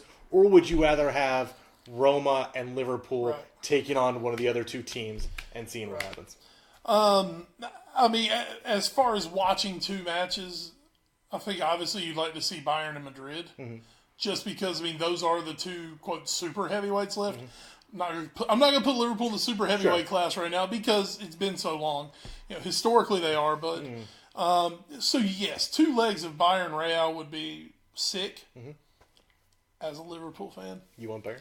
I want Bayern because I want Klopp to go up there and throw his middle finger up to Germany. Especially to Bayern, who every time that job comes up is, they're going after Klopp. Klopp said he ain't coaching Bayern.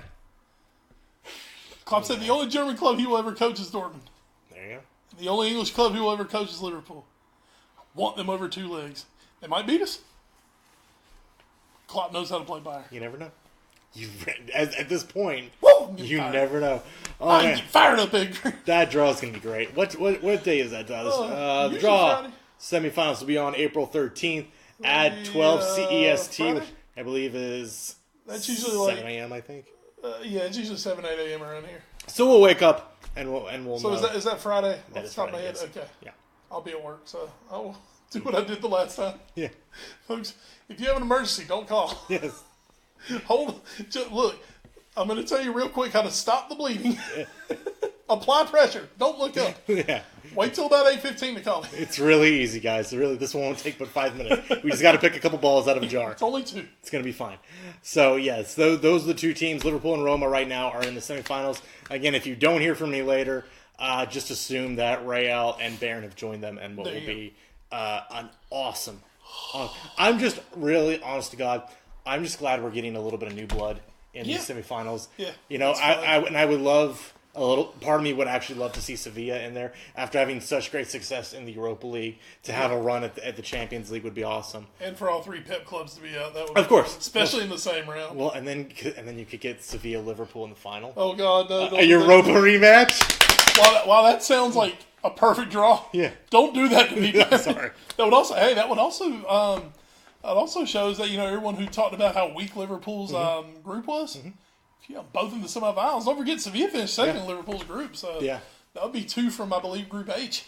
I believe you're correct. Good job, boys. So there you go. That's our real group of death, Edgar. No, not Group H. I think it was maybe Group E. Yeah, you were Group H. Group H was the actual group of death. No, sir, it's gonna be Group E. Group E just had the 2 best teams in it. Just ignore Spartak and Maribor. There you go. Everyone else did. Wait, didn't you guys draw one of them once, or did you only draw? No, you drew one of them. Spartak. There you go. In Spartak. There you go. That's fine. It's Russia. Who cares? So let's hit the news and notes real quick.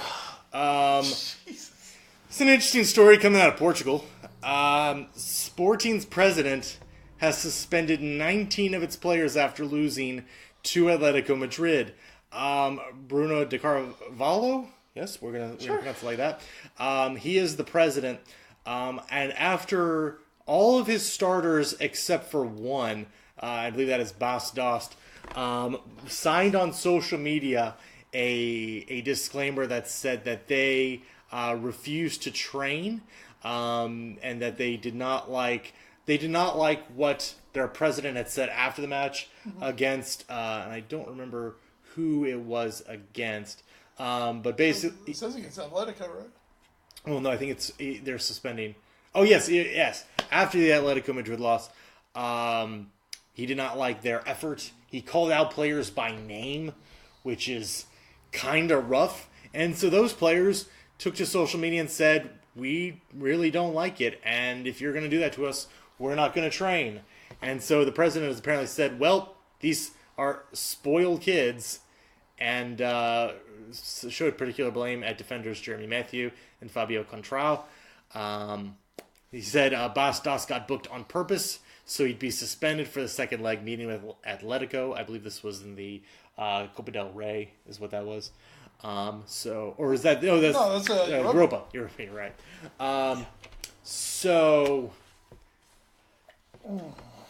President's got to go, right? Can't just call out players and then suspend them when they say, please don't call us out. Sounds like he's the man around there. Yeah.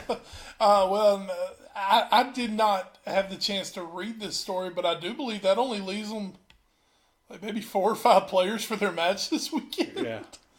I guess they're going to have to... yeah, there it is. They only have 6 first-team players available, and they play on Monday. Bas Dost doesn't have a... Good for Bas Dost. Yeah, that's... Hey, he's one of those guys. Hey, I don't get on social media. Smart of you. Dost, of course, coming from Wolfsburg, is a really good striker, but I think that shows immaturity on all sides. Yeah. One, from the president for doing that. Two, to me, as the players, what did you think you were going to achieve from this? Yeah. By, quote, signing this? You know, if one of them wants to shoot off his mouth, which I believe was William Carvalho, you know, if he's going to shoot his mouth off, okay, that's him. But you know what, Ed? I'm not putting my name on that damn thing. Yeah. You know, now, if I'm Jeremy Mathieu or Fabio Contral and he's called me out like that, or Bas Dost, if I have a problem, I'm knocking on the door and saying, hey, look, I think we need to sit down and talk. But this kind of shows... It's a little passive-aggressive. I understand the unity that they had there. Yeah. But I think if they had all just as then a team gone up, like you said... Office, exactly. Yeah. And I'm not going to jump on that I hate millennials train deal or anything. Yeah.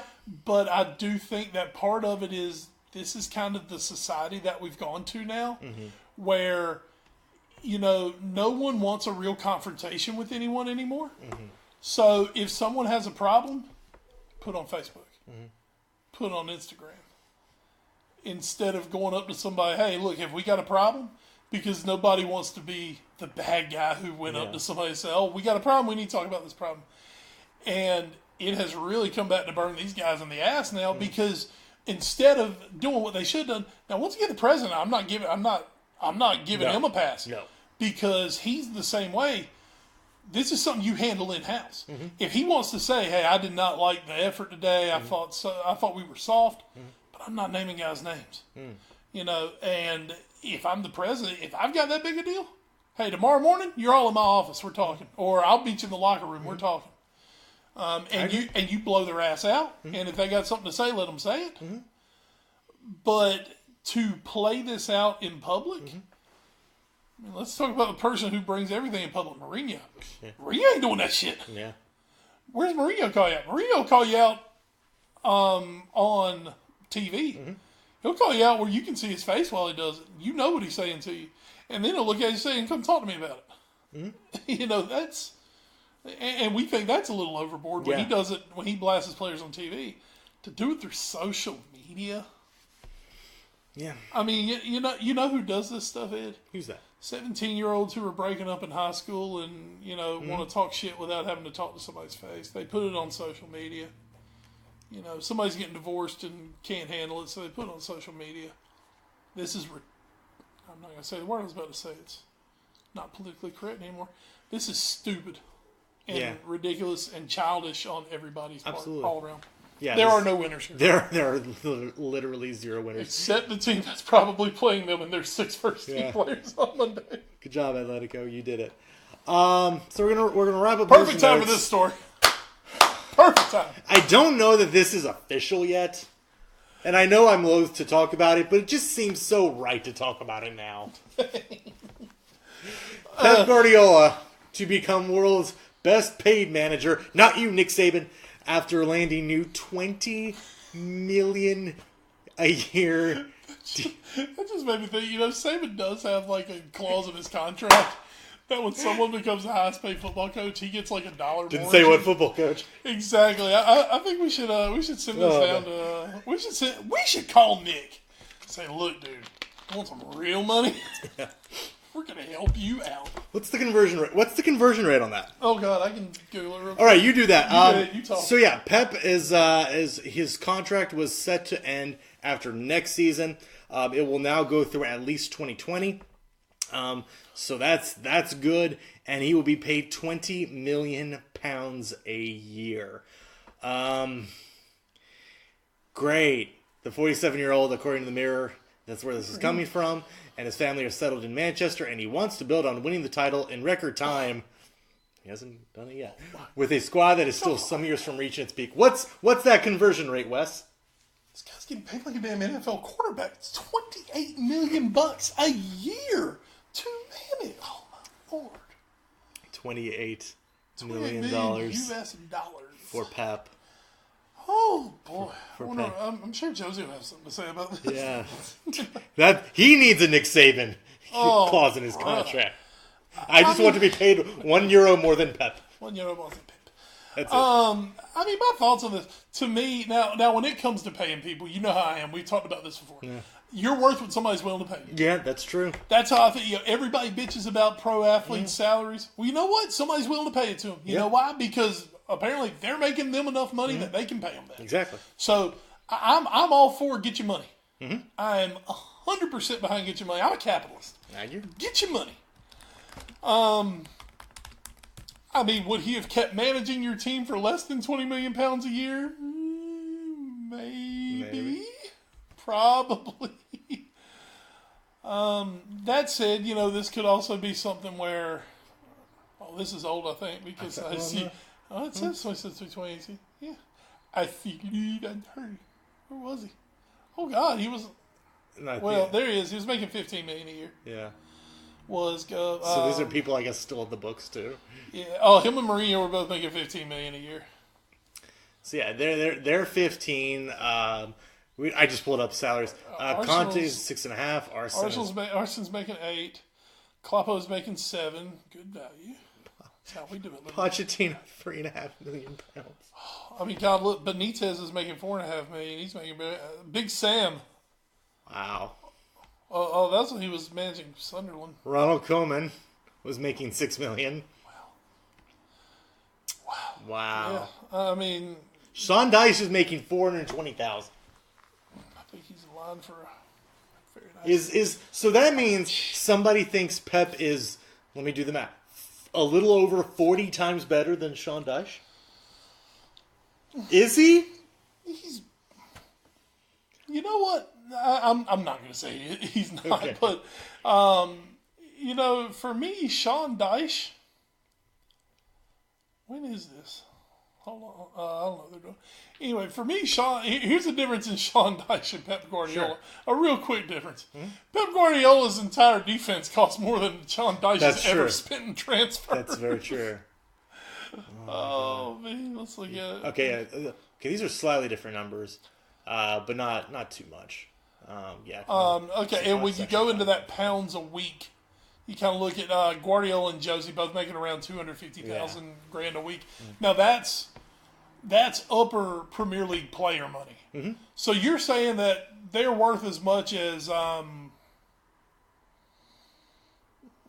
making around $250,000 a week? Well, of course, Alexis has just destroyed the salary base, and I think Ozil just got $350. Yeah. So but you're saying that they're a top level Premier League player. Yeah. You look at Klopp. Klopp is a really good Premier League player. Mm-hmm. The money he's making. Jesus craziness. Oh, that's the wage bills. Yep. Either way. Yeah. Okay, so let's just say Mourinho's making $15 million. Yeah. So you've upped him £5 million a year. He was making 15. Now you've upped him to 20. Mm-hmm. I guess in a renegotiation, yes, Pep is looking for a raise. Mm-hmm. Man, that's a lot of money. But that said, you know what? Managing salaries don't go against whatever's left Sure. of financial fair play. Sure. I mean, it doesn't count against Yeah. that. And we know City had the money. Yeah. So, I think by going to that, they're saying they're safeguarding against PSG. Yeah. Which truly I think is about the only team that could pay him that kind of money to come back would be PSG. I don't think he's going back to Barcelona. Could he go to the other side? If for some bizarre reason they got rid of Zidane? Madrid? No. The only reason I say that is because he came up as a Barcelona legend as a player and then coached Barcelona. I think that's a tough one. That would be like Stevie G going to United. Yeah, that's fair. And I can't see that happening. There's some guys who are too ingrained that you're not going there. That's fair. So and that's it. I don't know if Madrid pay that kind of wages for a manager. I mean, really, to me, City and PSG are the two big ones because they've got basically unlimited funds. So I'll tell you this though, that's a baseline for somebody like Mourinho. I mean, really, if one of the big managers did want to go to PSG, that's your baseline. To me, that's your baseline of the money I'm talking about. If I'm Mourinho, I'm not leaving Old Trafford for PSG unless you pay me the same as Pep's getting paid or more. I agree. So small handful of coaches could do that, but I think PSG's the only other club that can pay that. We will see who they end up in because they still haven't made their managerial switch. A lot of people keep saying it's Tuchel. Well, they haven't fired the first guy. Yeah, of course. Emery is still fine. Of course, that works, right? City Yeah. naming the damn manager in January. Woof. All right, let's hit the watch for Wes. What are you watching in the week that was and the week that will be? Well, I actually put something on, and I'm gonna mute this because Does it rhyme with a box? yes. Thank goodness. Oh, you beauties! What did I watch this week? I've had time. Crap, there's something new coming out, and I have totally blanked on what it is. I can't remember. I'm just about done with The Punisher, season 1. Very nice. God, that's great. That is so good. Punisher's been so good. I got a little underground. I don't know if I mentioned it before. AP Bio. No. Little underground show. It's on NBC. Yeah, it's underground is NBC. Oh, I think I've heard. It's got Glenn Howerton from It's Always Sunny in it. I think it's pretty funny. It's not the greatest show ever, but I watch it every week. I enjoy it. Archer's fast on its way. Shooter from USA is coming back for season 3. Very nice. So I like Shooter. Shooter's a good one. That's coming back. I have basically one more full day of surgical leave off. Yay! I get to go to the doctor all day tomorrow. That'll be fun. But Thursday I'm gonna have to try to catch up on all my good stuff. Yes. And see what happens. But I'll have more coming from the Watch 4 soon. I'll let you know how the ending of Punisher was. Nice. Very exciting. Yeah, that's good. Yes, that's good. You should watch Punisher. I eventually will. I will say though, I did actually start a new show because apparently I really like NBC sitcoms now, which is really weird. And I will say one that I've heard so many good things about in years past, and I just never really gave it a shot until last night. I was like, you know what? Let's just do it. Let's see what it is. And I watched the first 3 episodes of Superstore. That comes on before AP Bio. Yeah, there you go. I heard it's funny as hell. It's not bad. It's not bad. Like I said, I watched the first 3 episodes. And the thing that clicked in my head to try and watch it is I was watching this week's episode of Silicon Valley, and the main character, Richard Hendricks, went to his lawyer, and his lawyer, who occasionally makes guest appearances on the show, is the main male lead of Superstore. And I was like, you know what? I'll give it a shot. It's good. I don't know that it's great yet. I'm not as enamored with it like I was when I started watching Brooklyn Nine-Nine. Nine-Nine! But I like it. It seems good so far. There's already some good running gags.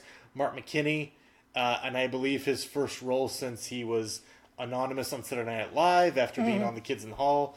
Mark McKinney's funny. Yeah, Mark McKinney's great. There are a couple characters that I objectively do not like so far, and that kind of is bothersome.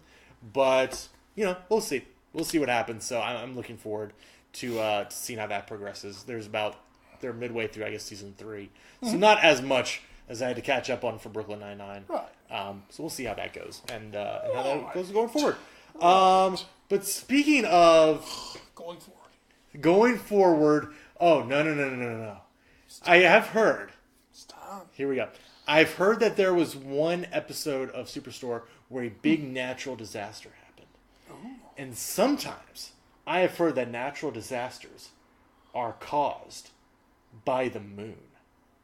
And I believe this Monday night there was a very special moon that came out, Les Bradshaw. I got there because I saw one Nia Jax.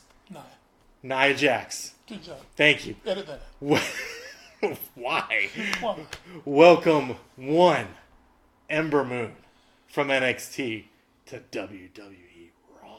You know, I didn't know quite how deep in your life you could go in, but when you said natural disasters, and I knew you were going toward WWE, my initial thought, of course, went back to the fantastic 1990-1991 tag team of Earthquake and Tugboat, then known as Typhoon, who were the natural disasters.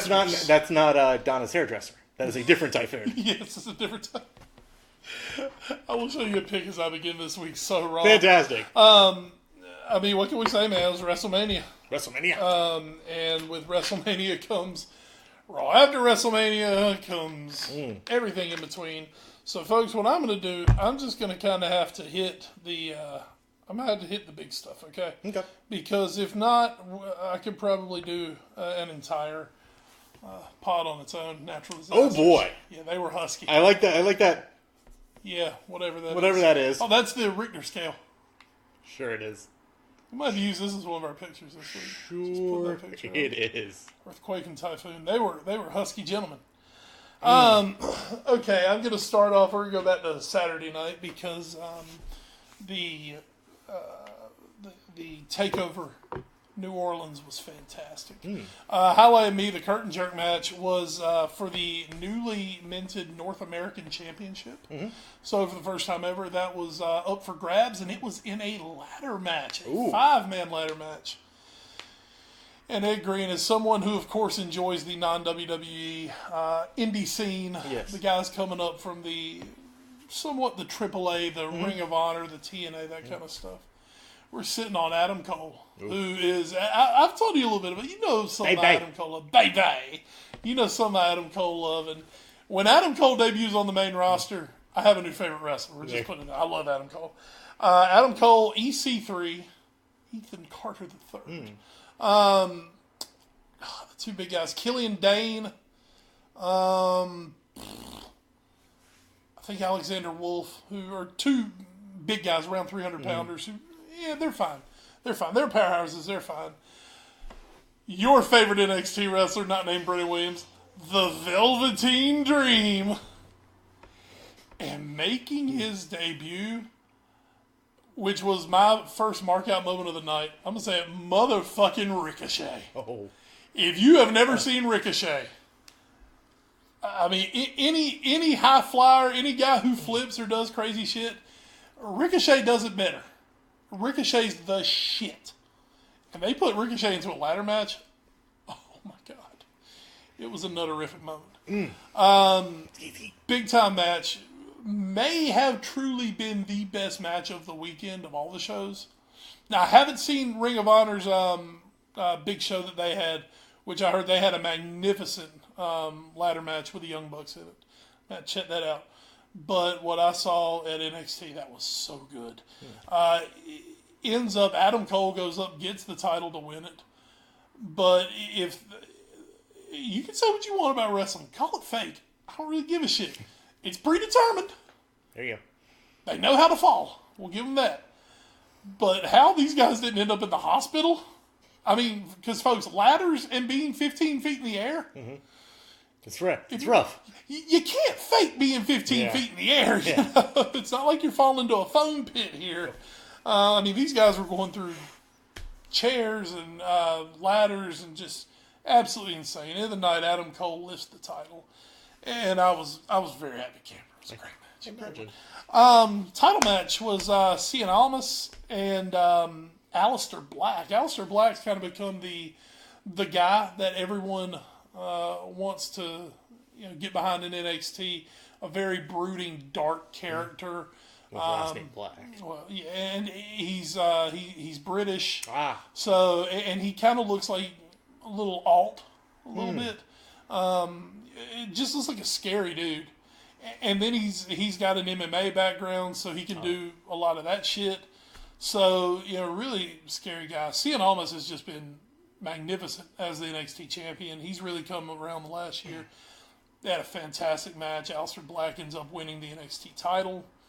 Now, other things you start looking at when you're watching NXT around WrestleMania is now if the guys are winning titles, they're staying in NXT. They're not going anywhere because they're going to carry the titles for a while. So after the match, Adam Cole was in a unique position. He had to do double duty on the night because his partners in oh my God, I forgot the name of the damn Undisputed Era, which is the little faction he's in with Bobby Fish and Kyle O'Reilly, all Ring of Honor guys. Those guys are the tag team champions. Bobby Fish is injured. He's hurt, like legitimately hurt. So if Undisputed Era wanted to keep their tag titles, Adam Cole had to fill in for him. Well, this is after Adam Cole was in a ladder match earlier, a brutal-ass ladder match. Cole had to fill in. They were taking on Authors of Pain, and there was another team. I can't remember. I'm bad, folks. I'm sorry. I've seen damn 10 hours of wrestling, 13 hours of wrestling this weekend. It's a lot. But Undisputed Era ended up keeping their titles. Okay. So now you've got all three of the guys in there. They've all got belts. They're not going anywhere. So Cole's not coming up anytime soon. Aleister Black's not coming up anytime soon. And Fish and O'Reilly aren't coming up. Well, some of the guys you saw, they come up. But we'll get to that real quick when we get to Raw after Mania. WrestleMania. As I said, folks, the 8-hour marathon that was WrestleMania. Here's the big matches. The first one that was officially on the WrestleMania card, Intercontinental Ladder match, Seth Rollins, Finn Balor, The Miz. I've been chatting about that. Best match of the night. Absolutely fantastic. Absolutely fantastic. Seth Rollins completes the Grand Slam. He has now held the Universal title, the World title. He's held the United States title, and now the Intercontinental title. Also, former tag team champion, multiple-time tag team champion. So Rollins done good. Just a really, really, really good match. That was a triple threat. And end of the night, he takes the title. Opens up going forward. Looks like he's going to be working Miz for a while. Balor kind of in there. Balor had a great showing in it. But really, it was a fun match. It was a really good match. And he's safe. Sorry, folks. We're watching Red Sox Yankees. It's fine. So that was the curtain jerk. Great match. You get it going on the night. Charlotte Asuka was a huge match. SmackDown Women's title versus Asuka's nearly 530-day win streak. She had never lost since coming into WWE, including NXT, WWE. One of the better women's matches I've seen because they're both so damn good. They're two of the absolute best females in the world. I think Charlotte's the most gifted female in WWE by a long shot. They were trading submissions. They were trading beatings. They traded big moves.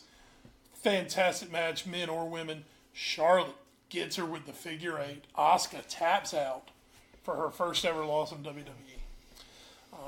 So Charlotte retained her title. And one other quick thing with WWE and WrestleMania, you get the entrances. You get the big entrances. Charlotte's entrance, of course, she's the queen.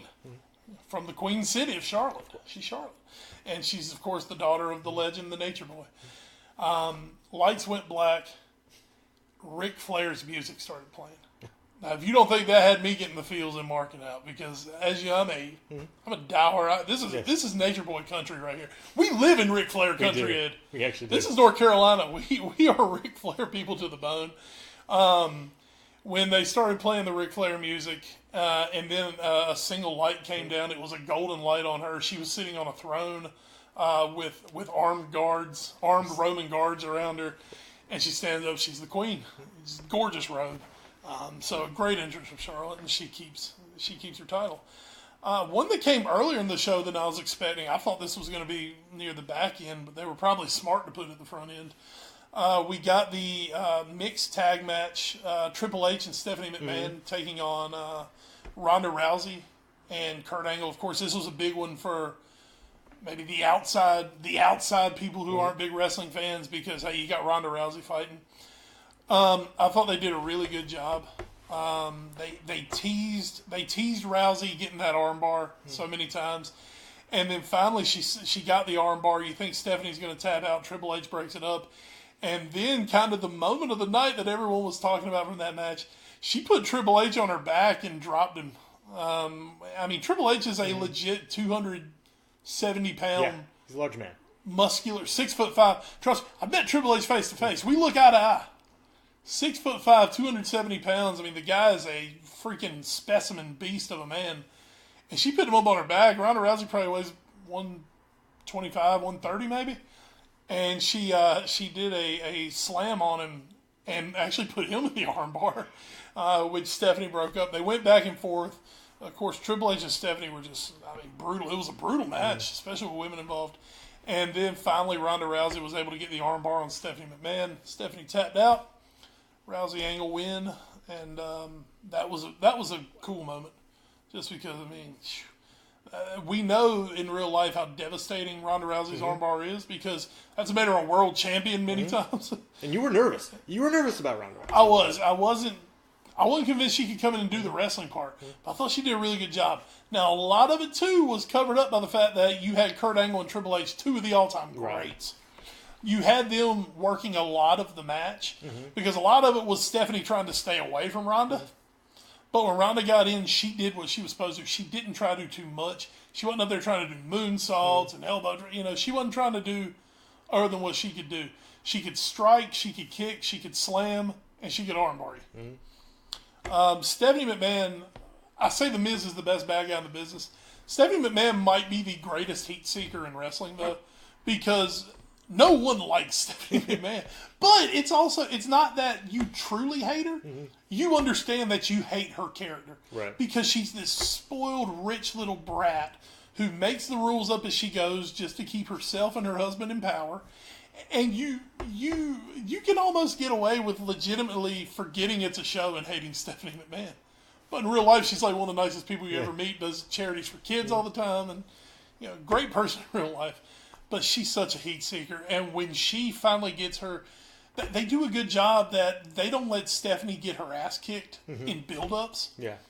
Stephanie's known for coming up and giving you just one of those big palm slaps across the face. She did it to Rousey, and she ran. But Stephanie will knock the shit out of you and run, and then let Triple H do something to you. So that's one of the old wrestling things they do so well with her is they build it. They build because you're sitting there, oh my God, Ronda, get her and kick her fucking ass. You almost forget you're watching wrestling. So it's like, I just want to see her get hers so bad. And when Ronda Rousey finally got that armbar on her and locked her down the middle of the ring, the roof was coming off the Superdome. It was crazy. It was awesome. So I'll give Ronda props. Ronda's still got a long way to go. We haven't seen her have an actual one-on-one match. Can she carry a program where you don't have Stephanie McMahon, the ultimate heat seeker? Can she do that? We'll see. Early word is they're going to start a slow build to next year's WrestleMania for Charlotte and Ronda, which is pretty much that's your dream match you're looking for right now between female competitors. Those are the best ones. You can put Asuka definitely in that group too. But Charlotte now breaking that streak, you get her and Ronda, that's money. That is money. Real quick, I'll try to blow through a few. I can't remember who won the U.S. title match. Matt Hardy? Matt Hardy did. We'll hit that real quick. Jinder Mahal won the U.S. title in a triple threat. Yep. Matt Hardy won the Andre Giant Memorial Battle Royal. And gained a new friend in Bray Wyatt. Of course, they were death enemies for the last 3 months. So, of course, now he's been awoken. I love Matt Hardy. It's so fun. In the tag teams, the Bludgeon Brothers came out and literally did that. They bludgeoned the New Day and the Usos. I mean, it got like, Jesus God, annihilating these guys. It got pretty dirty and hard. That was a fun match to watch, though. They came out with the titles. We sort of mentioned to it earlier. Nia Jax beat Alexa Bliss for the women's title. Broke my heart, Ed. I know. Great story, though. Great story. And for Nia, it was time to put the belt on her. Great job of them doing that. Oh, my poor Lexi. She needs somebody to scoop her up and just nurse her back to health. I would have been so good at that. Sure you would have. So good at it. Hire me, WWE. Hire me, Alexa Bliss. Couple more to get to, and we'll hit those quick main events. The Raw Tag Team title match was the most mix of old wrestling plus new wrestling that you could ever imagine. That was Braun Strowman and his mystery partner taking on the Bar. Yeah. So Braun Strowman, of course, comes out. I'm Braun! I love Braun Strowman so much, man. And he comes out, they're like, well, where's your partner? He said, my partner's going to be one of you! And he points at the crowd, and it was like, what the fuck?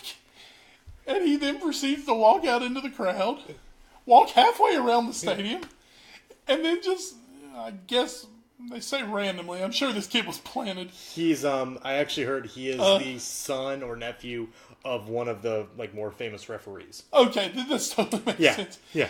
He picks a 10-year-old kid out of the audience. Yeah. Stand behind Braun. And he says, come on, you're my partner.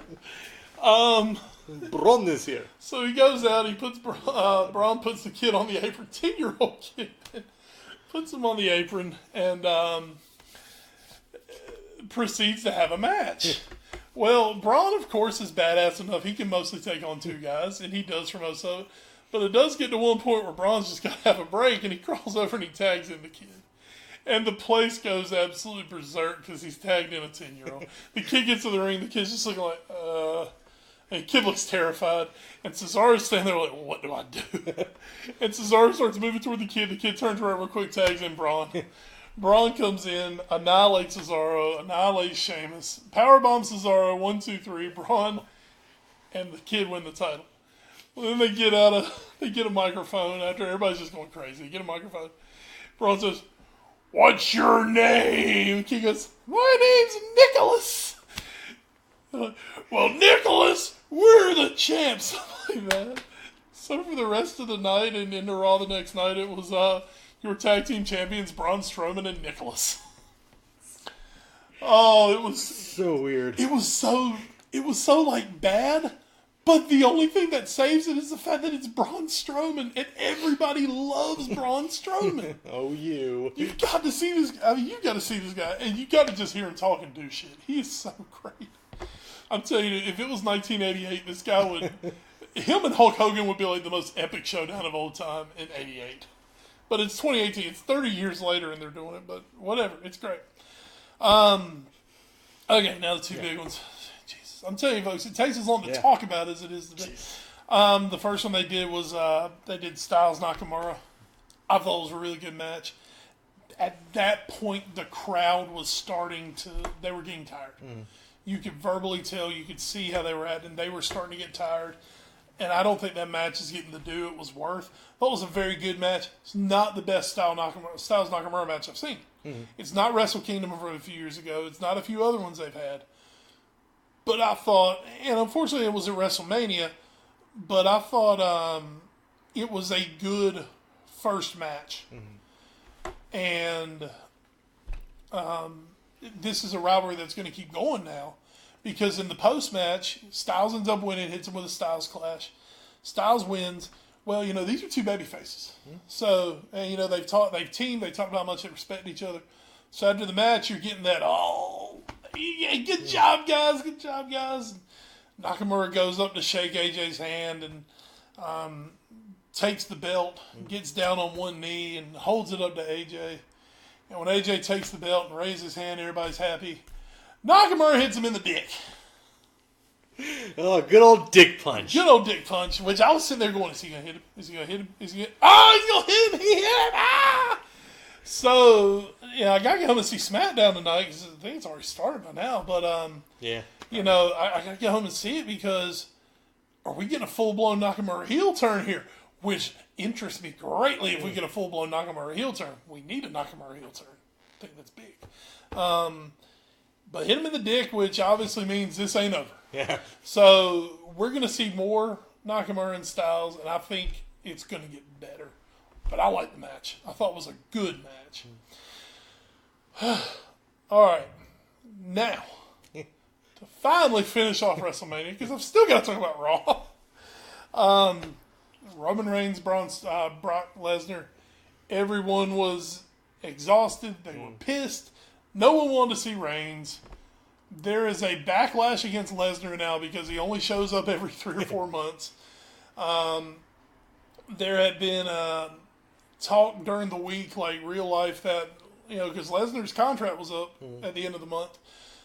There was talk that he was leaving and going to UFC. The last time this happened, he turned into a big WWE contract.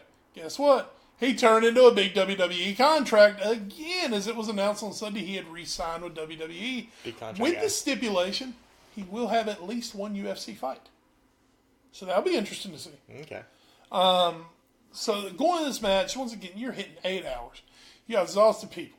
They hate Roman Reigns. They don't that much like Brock Lesnar. And this match got absolutely killed by the fans in the stands. 75,000 people, boo, this sucks. This is boring. Folks, that match was not boring. I know you were there and you were tired of it. And I know all the internet warriors at home who just want to pan everything Reigns does were tired of it. I'm not a Roman Reigns fan. But Roman Reigns is a pretty damn good hand in the ring. And when you put him and Brock Lesnar, you were going to get one of the more brutal affairs you were going to see. And when about halfway through that match, Brock Lesnar goes down, does about 3 MMA kind of forearm shots to Roman's head. Part of Roman's scalp splits open, and his face is covered in the Dusty Rhodes mask of 1986 at the Great American Bash. A few more moves happen, and Reigns ends up spearing Brock Lesnar, and Brock Lesnar is covered in Roman Reigns' blood because it is spewing at this point. Fun. It was, if you're an 80s wrestling fan, if you like the old school hardcore style of wrestling, and I'm not talking about the 90s hardcore, where it was just, we're going to hit each other with trash can lids until we can't remember our names anymore. I'm talking, guys just literally wailing and beating the shit out of each other. That was what it was. Brock ends up hitting him with a 5th F5, which, to me, that was my issue. I thought we went a little overboard on Reigns kicking out of everything. But he does get him finally with the last F5. Lesnar retains, which I think surprised the hell out of a lot of people. Everyone, I think that was some of the backlash on Roman. Everyone figured Roman was winning this match because Lesnar was leaving. Well, then Lesnar's staying. So, well, shit. Now what? I'm a little confused because, now I want to see where WWE goes with it. But now, we've had Lesnar kind of beat everybody who are these, Reigns and Strowman are the two supposed biggest badasses. Brock's beating them both. Clean. Remember, he beat Strowman at the Rumble. So where do you go now with Lesnar? I don't know where they go. Reigns was getting killed. But Getting back to The Undertaker. What it is. Oh, God, almost we don't have to talk about it. Okay, real quick. Okay. John Cena did end up wrestling The Undertaker. It was a 2.5-minute match. It was beyond terrible. I don't know what the hell they were thinking with that. I have heard a rumor that they're going to actually build that over the next year. And at WrestleMania 35, it's going to be a retirement match. Okay. That whoever loses has to retire. Okay. So, yeah, but it was... I told you the build was god-awful. The match was worse. Great. So, you did get the cool moment of Taker coming out, but other than that, shit on that. That was 2 months of bullshit. So, now, Raw. Jeez, got 3 more hours of wrestling. Okay, end of the night. No titles changed hands. The main event was a 6-man tag between The Miz and The Miztourage versus Rollins, Finn Balor, and the returning Jeff Hardy. That was cool. Love seeing Jeff Hardy. And really, when you want to look at it, that's kind of a dream team 6-man team when you got Balor, Rollins, and Hardy, because all 3 of those guys are that, they do the high flying stuff, but they're also good wrestlers and have good characters. Seeing those three together, that was really cool last night. So I enjoyed that. Biggest stuff though, night after WrestleMania, a lot of it has now turned into debuts. As you mentioned, Ember Moon making her debut in the women's division. I'm gonna try to remember everyone. No Way Jose. It's a fiesta. No way, Jose. No way, Jose. Yeah, that's his theme song. I don't get it. There's a conga line. Whatever. Sure. The Authors of Pain, as we mentioned earlier, they lost the tag team title match at NXT. Yeah. The Takeover. At Takeover, they lost. So, hey, they didn't have a belt. So here come the Authors of Pain. They debuted. God, there were more. Somebody else came back. Having a rough one, man. It's fine. Well, I said 13 hours of wrestling. But someone, God, you got through the biggest part stuff, so. I did get through the big stuff. Just want to throw in one more time who made a comeback. I can't remember. I'm sorry, folks. You want to look it up, and then I'll just close out the show? Go ahead real quick. So, here we go. That is going to do it for episode 205 of the Foreign Affair podcast. I know there's some beach balls going up in the crowd right now. So I don't blame you guys. We're going to wrap it up. Big thanks to NGSC Sports at ngscsports.com. We never stop. You can find them on Twitter. You can find us on the Twitter at AFA Pod. Bobby Lashley showed up. There you go. He lashed his way into your heart. We're at AFA Pod. That's our collective on Twitter. You are Wes. I'm at Wes Bradshaw 21. I am at Edward Green. You can also find us on youtube.com/theallnewsportshow, as well as email us at that address, allnewsportshow@gmail.com. Big thanks to our podcast providers, including podbean.com, Stitcher, Spreaker, iHeartRadio, the TuneIn Radio app, Google Play Music, and the iTunes Music Store. Samoa Joe came back. Woo! That was actually awesome. He went face to face with Reigns. That might be who gets Brock, actually. Samoa Joe might get him. He's a Samoan. Joe's a bad son of a bitch. So tune in next week. We'll be talking Premier League, of course. We'll be doing an FA Cup preview. We might even talk about Europa League. We kind of forgotten the last couple. Arsenal's going to win, don't worry. No, they're going to lose to Atletico in the final. Well, I mean, they're going to win this week. Though. Yeah, of course. Yes. They won last week. Yes. So we'll talk about that, and we'll hit up another edition of Watch For and So Raw. So big thanks to everybody for tuning in on this as we record on Tuesday. Again, congratulations to Real Madrid and Bayern. Can't remember who won. I don't know. It's weird. But Wes, is there anything else you'd like to add before we get out of here? Our sentiments go out to Channing Tatum, the most unlucky man in the world. You know, that jawline, that bod, divorcing his wife. Oh, yeah. Jenna Dewan. Oh, poor Channing. I hope he lands on his feet. Yeah, I think he'll be okay. Think he'll be able to find a girlfriend somewhere? I think he'll be okay. You need a lifting partner, bro. Call me. I think he's got total man crush on Channing Tatum, by the way. He's fine. He's great. He's better than fine. Damn you. Did you ever see Dear John? No, I did not actually. Don't blame me. I've seen a lot of bad movies. That's not. No one said it was bad. It was a Nicholas Sparks. Damn you. Like I said, I've seen a lot of Nicholas Sparks movies. So that is going to do it for episode 205 of the Foreign Affair podcast for Edward Green, for Wes Bradshaw, and Edward Green. It's been a long day. We'll see you guys next week on the Foreign Affair podcast. Until then, stay safe and enjoy the football, Jackie Bradley. Good night, Barcelona. Enjoy your La Liga title. Good job, Coutinho. You can watch the final on TV. Remember, kids. If you want to win titles, you have to go to Barcelona. Nowhere else to go. That's it. Harry Kane, he's got to go to Barcelona to win a title. Oh, Real, yeah. Or go play for Roy Hodgson. Yes, no, he doesn't have to do that this summer. Hooray!